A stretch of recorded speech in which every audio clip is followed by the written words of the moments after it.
ఇప్పుడు చెప్తున్న వీడియో ఓ సింతే కదా అనేసి దయచేసి స్క్రోల్ చేసే కన్నా, ఎందుకంటే ఈ వీడియో మీకోసం మీ పిల్లల కోసమే చెప్తున్నాను అనమాట.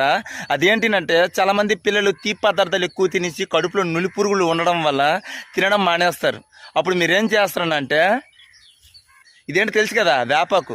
ఈ వేపాకు చెట్టు నుండి వచ్చిన ఆకులు ఇంటికి తెచ్చండి. ఇంటికి తెచ్చిన తర్వాత మిక్సీలో వేసండి. మిక్సీలో వేసిన తర్వాత అందులో కాస్త జీలకర్ర, వాము, అల్లము, నీళ్ళు వేసుకొని బాగా మిక్సీ పట్టండి. మిక్సీ పట్టిన తర్వాత మరబెట్టండి. మరబెట్టిన తర్వాత చల్లారిన తర్వాత వచ్చిన రసాన్ని ఫ్యామిలీ మొత్తం చిన్నపిల్లల నుండి పెద్దవాళ్ళ వరకు ప్రతి వారంకి ఒక టీ గ్లాసును తాగండి.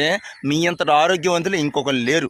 మరి ఇంత మంచి లాభాలు ఆ చెట్టు నుండి వచ్చిన ఆకుల కోసం ఎలా మర్చిపోతున్నారు? అప్పుడు జనరేషన్ వాళ్ళకి చాలా మంది తెలుసు, కానీ ఇప్పుడు జనరేషన్ వాళ్ళకి ఎవరికి తెలియదు. పోనీ మీకు తెలియని మీకు నేను చెప్తున్నాను అంటే నా ఛానల్కి ఎవరు సబ్స్క్రైబ్ చేసుకోవట్లేదు. మీ అందరూ సబ్స్క్రైబ్ చేసుకోండి. మీకు తెలియని ప్రతి ఒక్కటి మీకు నేను చెప్తానన్నా.